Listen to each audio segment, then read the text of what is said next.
عليكم البنات ومرحبا بكم مره اخرى في القناه. كنتمنى ان الفيديو نتاع اليوم يلقاكم بخير وعلى خير وما خصكم حتى شي خير ان شاء الله. كما كتشوفوا البنات اليوم غادي نقدم معكم واحد الوصفه اللي هي زوينه البنات وسهله ومحبوبه عند الدراري الصغار. كما كتشوفوا اليوم غادي نقدم معكم مادلين اللي بزاف ديال الناس ما كيصدق ليهمش من بيناتهم. كنت انا واحد الوقت ما كيصدق لياش، ولكن دابا تحت على واحد الوصفه اللي هي سهله وزوينه وبسيطه، ما كتحتاج بزاف الوقت. والمهم كتجي كومين بعدا كيصدق لك هذا المادلين ديالك.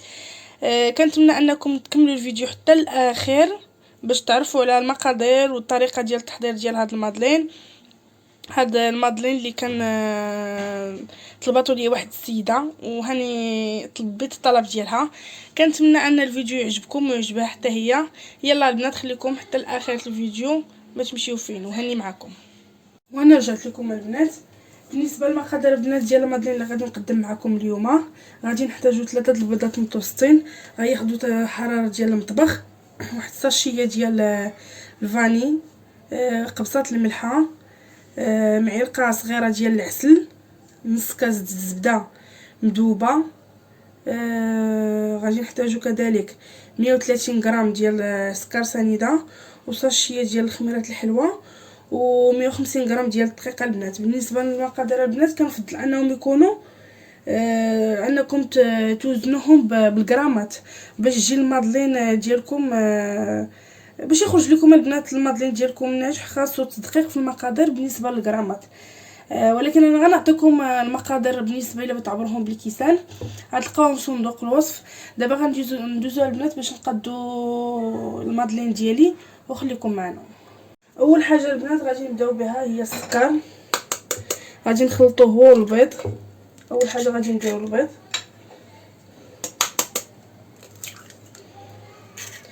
البنات البيض بالنسبه للبيض كي قلت لكم خصو يكون ما يكونش بارد، ياخذ حراره ديال المطبخ. غنزيدو عليهم السكر. زدنا البنات السكر، غادي نحركو دابا نبدلو الخليط مزيان. انا غادي ندير غير في الطراب اليدوي البنات. الا بغيتو بالطراب الكهربائي حتى هو ممكن انكم ديروا بالكهربائي.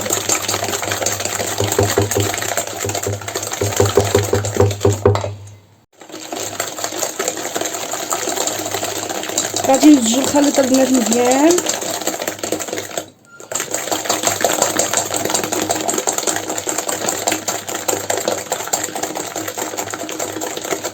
غنديرو شويه ديال الملحه، قلت لكم البنات غير قبصه الملح ماشي شي ملحه كثيره. صافي البنات شوفوا شويه.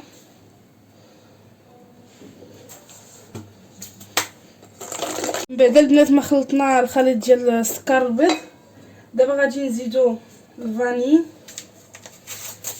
السكر الفاني، وغادي نديرو العسل، ديك المعلقات العسل اللي قلتنا غير صغيره.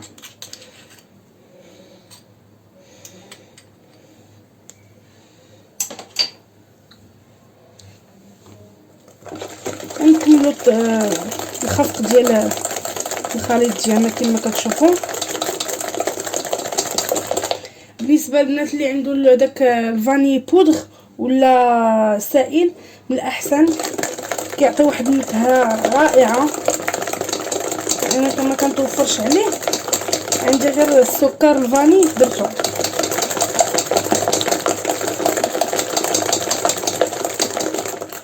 صافي البنات هنا البنات غادي ندوزو باش نديرو الدقيق ديالنا.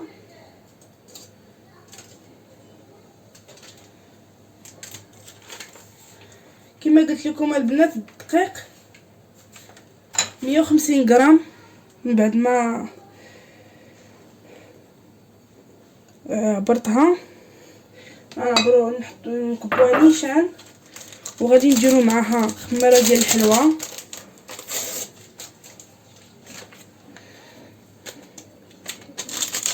من بعد ما غربلت الدقيق صافي. وكنحركوا الخليط ديالنا.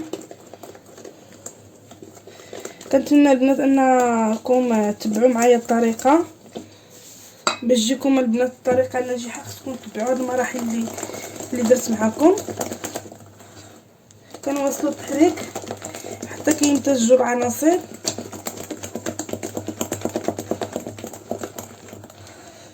كما قلت لكم كنتمنى انكم تتبعوا الوصفه بالخطوات اللي درت معكم باش ننجح لكم. من بعد البنات فاش نخلطوا هاد الدقيق مع المكونات الفرين صافي كندوزو دابا باش نديرو الزبده. كنكبوها نيشان البنات. نسيت ما قلت لكم البنات بالنسبه للزبده، ها هي زبده البندق. المهم ممكن انك تقاديها هي في الدار. شي نهار البنات غادي ندير معكم الطريقه ديالها. صافي هكا كنخلطو.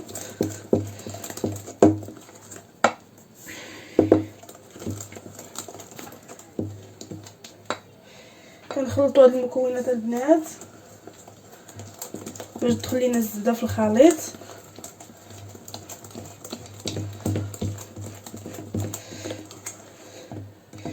كما كتشوفوا هنا البنات دخلت الزبده ديالي في الخليط. صافي ما بقاش حتى شي بقاش طالعه ليا من الفوق. صافي الخليط ديالي كيكون على هذا الشكل البنات. هنا البنات غادي نغطيوها كما غادي تشوفوا البنات. من بعد ما كملت الخلط ديالها باش نشرح لكم هاد المادلين البنات كاينه واحد المرحله اخرى اللي هي خصكم هاد المادلين على الاقل تحتفظوا به لواحد المده ديال 10 سوايع باش يجي مادلين. انا غادي نبيتو ليله كامله. هو الوصفه الاصليه خصك تبيتيه تقريبا واحد الليله كامله في الثلاجه. بالنسبه لي انا ما غاديش نجي نخليه ليله كامله، غادي نحسب ليه 10 سوايع. الا كثرت 10 سوايع غادي نغطو بفيلم اليمونتير وغادي نخليه في الثلاجه لمده 10 ديال السوايع. وغادي ندوز باش نطيبهم وبقاو معايا باش تشوفوا الطريقه. انا كما قلت لكم البنات رجعت معكم. غادي نغطيوه فيلم اليمونتير ونخليه في الثلاجه المده اللي قلت لكم اللي ما كتقلش على 10 سوايع.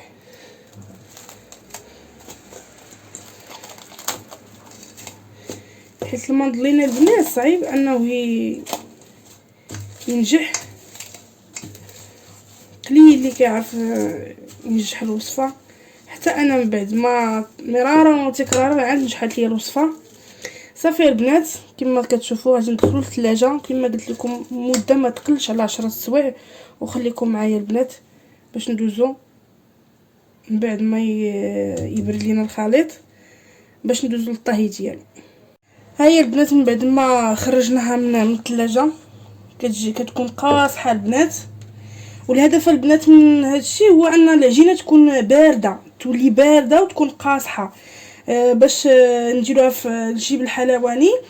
وكما كتشوفوا البنات غادي نديروها في هاد ليمول هادو. صافي البنات دابا غادي ندهنوا ليمول بالزبده ماشي الزيت البنات. غنديروا لها الزبده وما تكونش جاريه الزبده، تكون شي شويه قاصحه باش تلصق لينا في المول ديالنا. وخليكم معايا البنات كما قلت لكم دهنا المول ديالنا بالزبده. من بعد درنا ليه الدقيق. غنديروا ليه بنات الدقيق مزيان.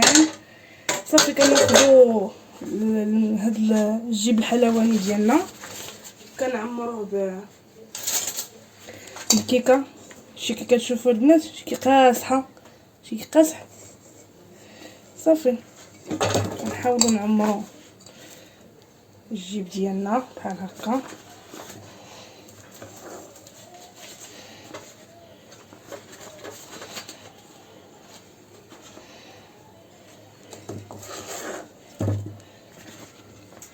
صافي البنات نعمروا الكميه اللي غادي يعمر لينا الجيب.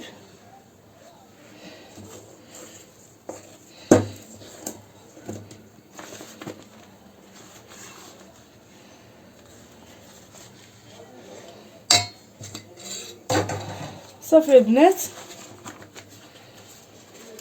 هنا البنات كما قلت لكم الفران شعلته. واحد المساله اخرى البنات بالنسبه للفران، البنات خصكم تشعلوه على اقصى درجه الحراره. خصها تكون الحراره ديالو مرتفعه بزاف، مرتفعه زعما اعلى درجه، حيت ندخلوا اللاطه. غير نبغيو ندخلوا اللاطه ديالنا البنات كما كتشوفوا منين بعد ما نعمروها، غير نبغيو ندخلوها ونقصوه بزاف اكثر ما كنقصوا الكيكه. ولا عندكم فران تضو من الاحسن انكم تطفيوه تقريبا اش غنقول لكم لمده 4 دقائق. 4 دقائق وانتم طافيينو، المول ديالكم حاطينه الفوق، يكون الفوق. غير غادي يدير هذيك الفقاعه الفوقانيه، هذيك الكويره الفوقانيه منين يتنفخ، غير يتنفخ ويشد سميتو الشكل ديالو تقريبا كي قلت لكم 4 دقائق. عاودوا شعلوا عليه المره الثانيه، ملي شعلوا عليه تقريبا لمده 4 دقائق وهو باقي الفوق. غير تشوفوه شد اللون، زعما هذيك الكويره الفوقانيه شدت اللون كي غادي تشوفوا معايا في الفيديو. ديك الساعه البنات غتنزلوا لتحت باش يتحمر شويه، ميم با واحد دقيقه واحده. صافي البنات، صافي كما غادي تشوفوا البنات غادي نديرو لي مول ديالنا كما غادي تشوفوا. ما غاديش نعمرهم، غنديروا واحد شويه البنات، جهزتو له البنات ديال سميتو. عرفتي حيت بعدا البنات كتلصق.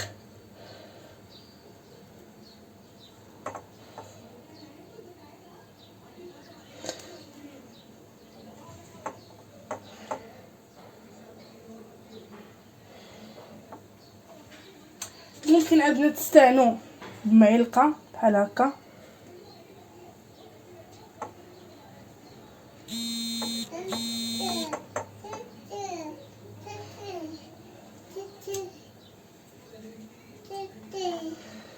ممكن ما البنات، المهم ما تعمروهمش بزاف البنات حيت اصلا غيتنفخوا. عرفتي حيت قاصحين ما كيبغيوش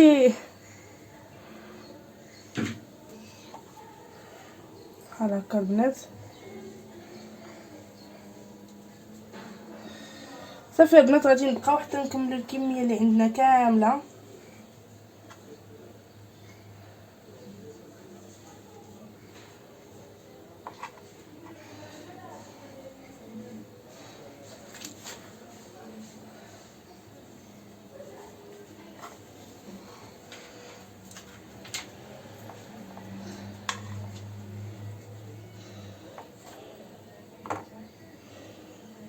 المهم عاونوا بالمعلقه البنات.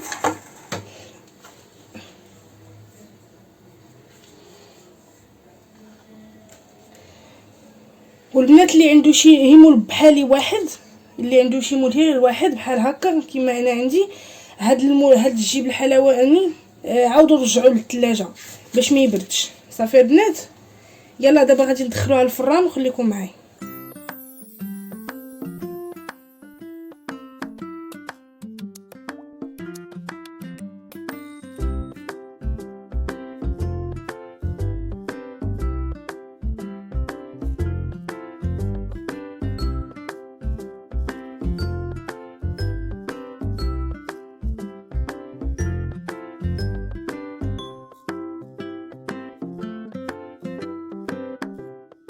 كتشوفوا هما لي مادلين ديالي من بعد ما خرجتهم من الفران كيجيو على هذا الشكل. كنحاولوا اننا هما اصلا جاو يتنفخوا وخرجوا من بلاصتهم. شوفوا البنات شوفوا كي كيجيو، شوفوا كي منفوخين البنات زوينين البنات، تيجيو زوين. سبحان شوفوا شوفوا غير جربوهم البنات سخانين. دابا غادي نختموا الفيديو ديالنا البنات. كما كتشوفوا كيجيو على هذا الشكل. المهم البنات غير جربوهم كيجيو رائعين البنات، وحتى من اللور ديالهم كيجي زوين.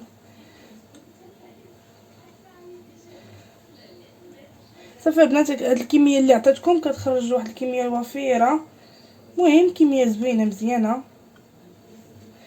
كما قلت لكم البنات بالنسبه للطياب ديالهم سبيسيال باش يخرجوا لك ناجحين. كما قلت لكم جهدوا الفران مزيان، جهدوا الفران مزيان.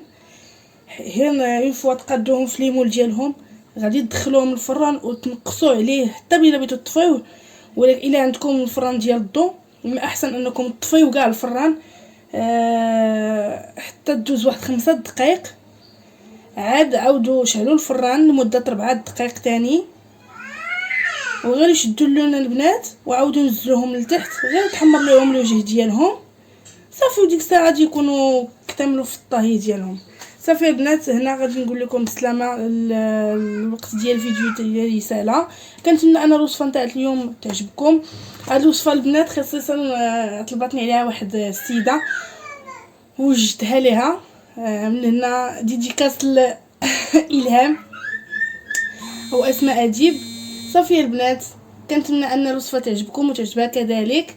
يلا البنات خليكم الى فيديو اخر ان شاء الله. نقول لكم دابا بسلامه.